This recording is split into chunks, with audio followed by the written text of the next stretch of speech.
Elections के 3 phases खत्म हो चुके हैं, 4 फेजेस अभी होने बाकी है, पर मोटे तौर पर इस वक्त जो है क्या हालात है, किस तरह एनडीए की पोजीशन है, इंडिया ब्लॉक की क्या पोजीशन है, ये समझने के लिए हमारे साथ इस वक्त असम के चीफ मिनिस्टर मुख्यमंत्री हिमंता बिस्वा शर्मा जुड़ रहे हैं। सर, आज तक से बात करने के लिए बहुत बहुत शुक्रिया।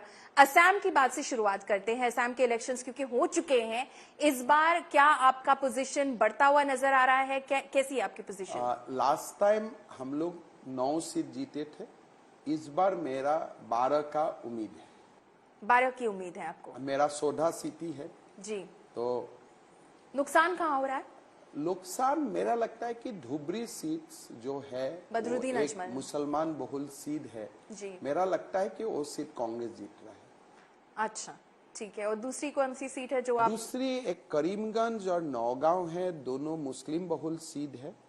70 to 80% मुस्लिम लोग रहता है उधर, लेकिन वो दोनों सीट में हम लोग अच्छा फाइट किया हूं और मेरा लगता है दोनों में एक निकाल के आएगा, एक निकाल के नहीं आएगा। तो आपको लग रहा है कि मुस्लिम मेजॉरिटी सीट्स में आपको गेन्स हो रहे हैं? इस बार हमें फर्स्ट और सेकेंड फेज में असम में मुस्लिम कम्युनिटी से हमें 20 से 25% वोट पहला 2 चरण में हमें मिला हो।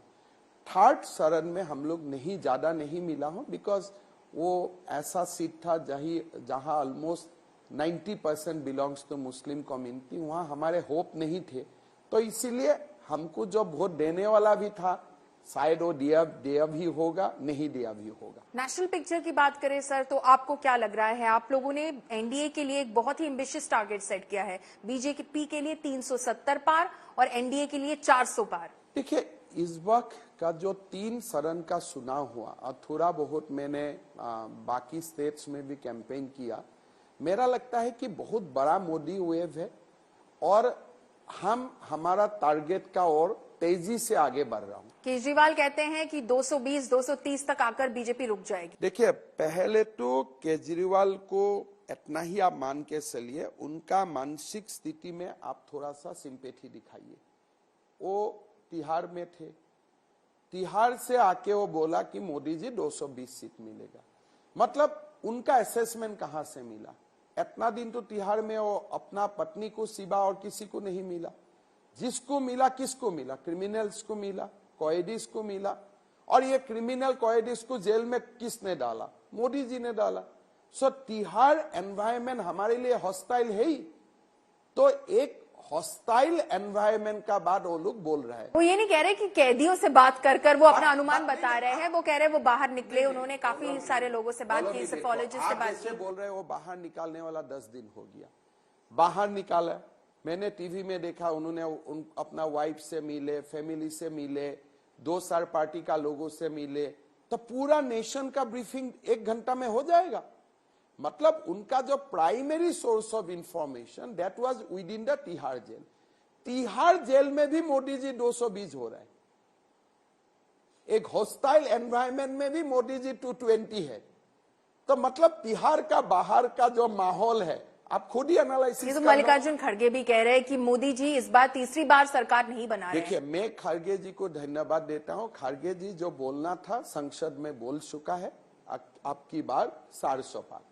बाकी जो किसी को खुश करने के लिए उनको बोलना पड़ रहा है वो छोड़ दीजिए। आपके गेन्स हो कहाँ रहे हैं? कैसे आप इस 370 के फिगर तक पहुंच रहे हैं बीजेपी के लिए? बहुत बड़ा गेन आंध्र प्रदेश से आ रहा है, बहुत बड़ा गेन तेलंगाना से आ रहा है, गेन तमिलनाडु केरला से आ रहा है, बहुत बड़ा गेन उड़ीसा से आ रहा है, बहुत बड़ा गेन वेस्ट बंगाल से आ रहा है। हमारा गेन कहाँ नहीं आ रहा है? राजस्थान, कर्नाटका, महाराष्ट्र, यहाँ पर आपको नुकसान नहीं हो रहा? Where you are already in 100%, वहां में 1 सीट 2 सीट का माइनस प्लस होते रहेगा, बट उसमें जो ब्रॉड पिक्चर है वहां इफेक्ट नहीं होते हैं। कारण क्या है? आपको पूरा ग्रीन जोन मिला हुआ है।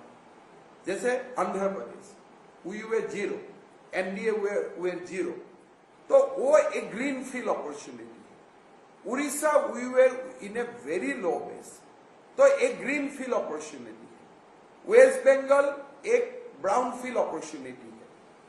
तो आप एकदम मान के चलिए कि प्रधानमंत्री जी जब 370 का आंकड़ा आपका सामने लाया, कुछ तो समझ के ही लाया, कुछ असेसमेंट का बेसिस से लाया, हाँ, हमारे एक तमन्ना भी है कि आर्टिकल 370 हमें एबोलिश किया हो तो पार्लियामेंट में हमें 370 होना चाहिए।